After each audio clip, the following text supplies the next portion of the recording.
Hai guys, kembali lagi di channel FLME Studio. Kita akan lanjut ngebahas tentang kamera tracking menggunakan Vive Tracker ya. Gue minta maaf karena part 1, part 2 sampai ke part 3 nih lama karena emang kita ya begitulah kalau menjelang bulan puasa production sangat banyak. So anyways, gue akan coba ngebahas episode terakhir ini dengan secepat mungkin dan sesimpel mungkin ya.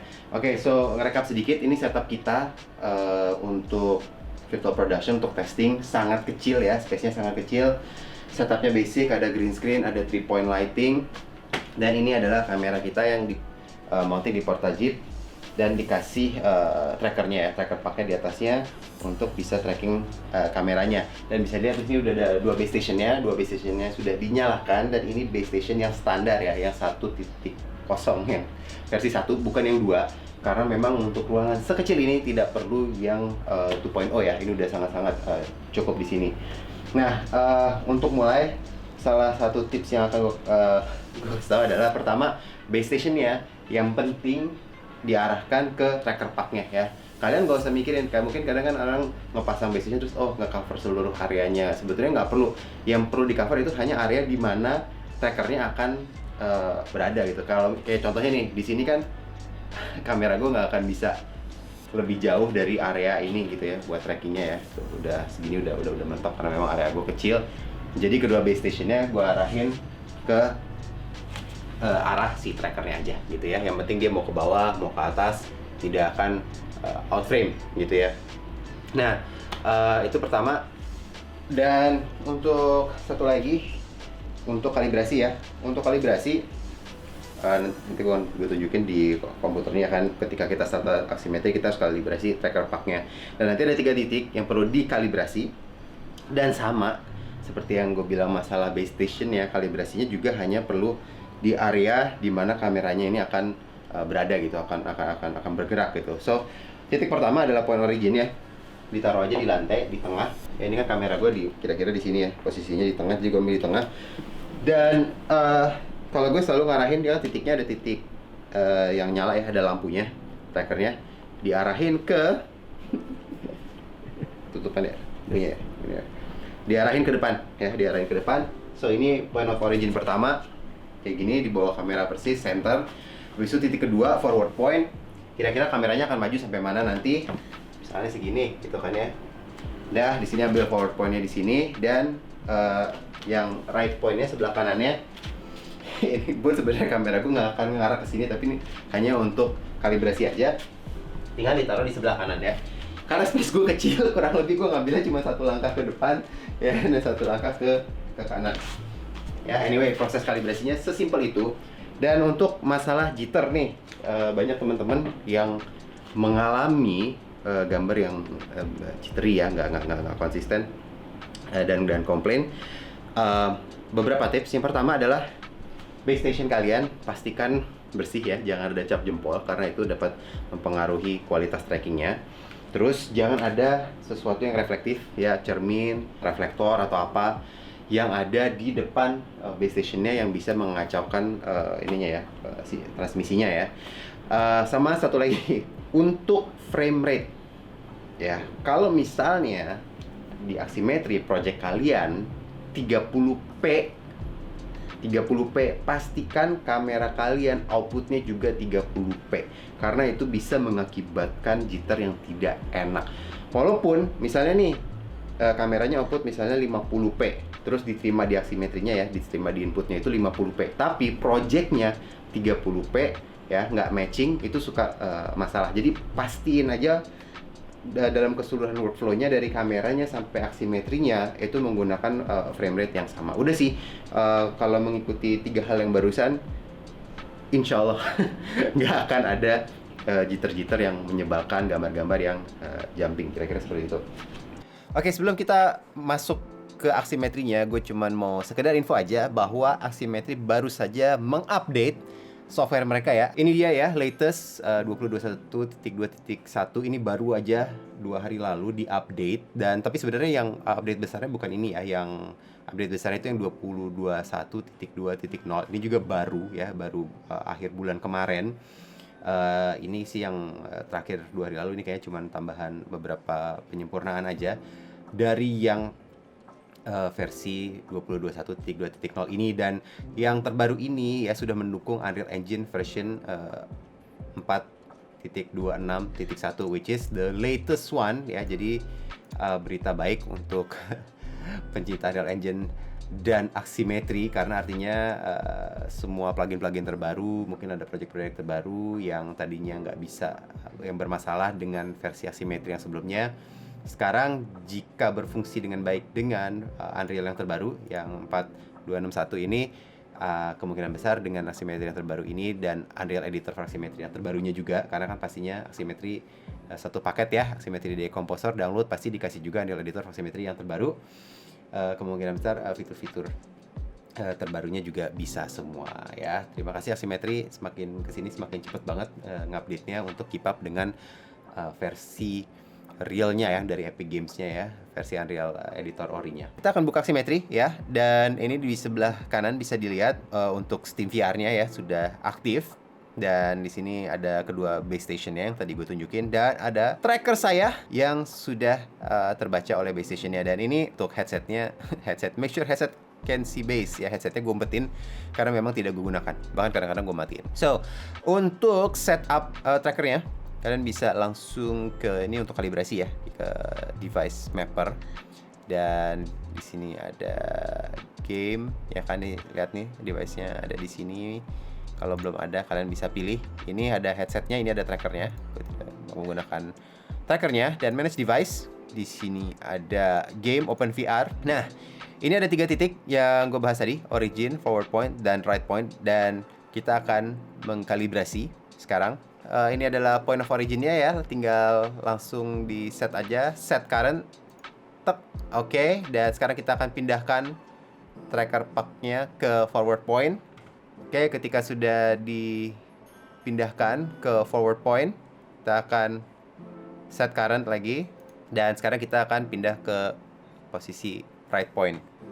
Oke, ketika sudah ada di posisi right point, tinggal set current lagi. Dan kalau sudah oke, semuanya tinggal di-apply. Oke, dan kalian bisa langsung mindahin trackernya kembali ke atas rig kamera kalian ya. Oke, untuk setup trackernya sudah selesai, apply, dan kita bisa start. Dan kita akan membuka project yang sudah kita bikin dalam video sebelumnya ya. Dan pastikan kalau kalian sudah mengupdate ke Aximetry yang terbaru dan Unreal Editor for Aximetry yang terbaru juga, pastikan kalian ngebuka ulang projectnya di Unreal dulu dan di cook ulang, baru diimpor lagi ke Aximetry-nya agar tidak ada masalah ya. Kita akan lihat setnya yang kemarin. Ini dia ya, ini virtual set yang kita sudah bikin kemarin, tapi ini posisinya titik awalnya di belakang setnya ya, so harus kita adjust lagi. So kita akan nambah input kameranya dulu. Ini track inputs, input 4. Di sini gue sudah ada input kamera gue ya, Blackmagic Decklink Quad HDMI recorder. Mungkin kalian bisa menggunakan Camlink atau apa, entahlah itu produk G5 Create, Capture Card, apa aja dengan kamera kalian. Ini kamera mode-nya, ini adalah FPS-nya dari kameranya. Dan untuk tracking device-nya, gue akan memilih HTC Tracker yang sudah kita kalibrasi tadi ya. Dan kita aktifkan, dan ini bisa dilihat, ini ada Aris, dada dong, halo ya kan, yang akan jadi talent kita. Dan kan kita bermain dengan gear-nya sedikit. Oke, ini cukup bagus lah ya. Gue gak akan terlalu banyak ngebahas skiing dalam video kali ini, bukan ngebahas dalam video terpisah. Yang penting cukup saja dulu. So, gue pengen lihat finalnya dulu. Dan ini kan scene-nya tidak pada posisi yang kita inginkan ya. Kita itu pengen ada di dalam studionya, ini kita ada di luar dan di belakang. So, kita akan terbang, bisa tahan shift agar lebih cepat ya. Set, nah ini dia setnya. Dan arahnya juga view-nya salah ya, kita mau mengarah ke sini ya, itu lampu belakangnya bisa jadi patokan ya, kira-kira. Nah seperti ini kira-kira ya. Nah ini kan masih kepotong nih semuanya nih, kiri kanan masih banyak yang bocor. Itu bisa di-adjust di studio ya, ke bagian studio dan tab studio. Nah di sini ada marker yang bisa digunakan. Ada 2 marker yang bisa digunakan. Marker satu, kalau gue suka taruh di deket talent kita.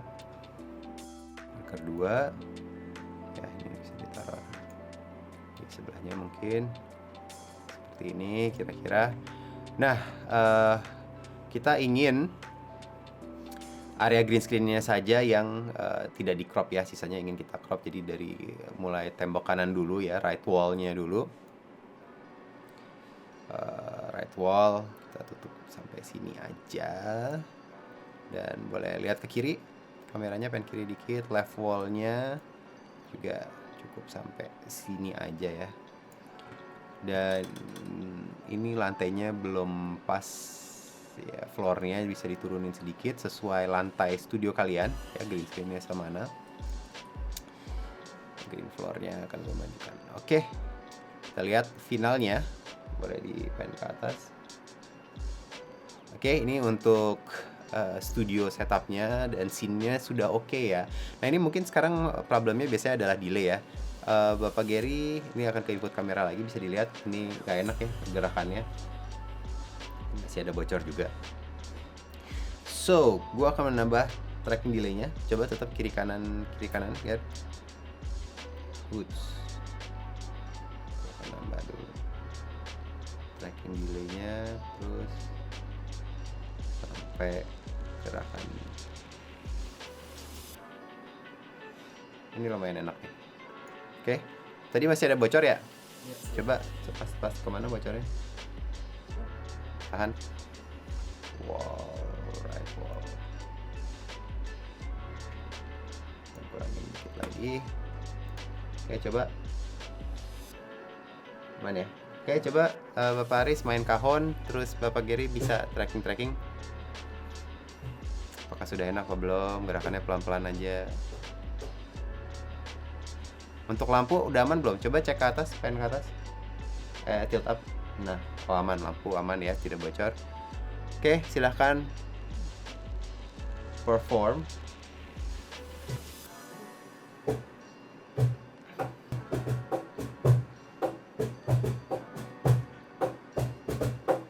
Ya, kepotong kakinya. Oke, nggak apa-apa. So, kira-kira seperti itu sih, ya kan? Cukup simpel pastinya. Kayak itu tadi gue cepet aja nge-setupnya gitu kan. Kalian bisa untuk delaynya bisa lebih detail lagi. Untuk ukurannya juga bisa kalian mainin gitu kan. Kalau misalnya kalian, contohnya di adegan ini nih, kalau scene-nya, scale-nya kalian dinaikin nih scale kameranya, bisa terlihat mungkin talent kita jadi lebih besar gitu. Coba gerak. Nah, gitu kan. Bisa lebih sesuai gitu. Jadi kalian bisa benar-benar adjust sampai gambar kalian terlihat ini ya, terlihat bagus gitu, terlihat enak. Dan untuk keyingnya juga ini lightingnya ya beginilah. Apa adanya kita. Kalian bisa pastikan lighting kalian, green screen kalian lebih rata gitu. Tapi konsepnya sesimpel itu ya. Base station, tracker di atas kamera, di setting di Unreal-nya, di Cook-Simetry, trackernya dikalibrasi, taruh di atas kamera, udah scene-nya dipasin, udah tinggal tracking dan kalian sudah berhasil untuk bisa kamera tracking dengan low budget. Mudah-mudahan cukup jelas. Kalau ada yang kurang jelas, tanya aja di komen atau langsung aja join komunitas kita di Indonesia Virtual Production Professionals. Di sana banyak yang jauh lebih senior dari gue, yang pemahaman tentang Unreal-nya udah tahap levelnya udah jauh lah. Pokoknya kalian bisa tanya-tanya di sana juga. Link untuk join grup FB-nya ada di deskripsi seperti biasa. Dan udah cukup segitu tentang kamera tracking. Terima kasih sudah nonton. Jangan lupa subscribe di Avami Studio dan sampai ketemu di video berikutnya.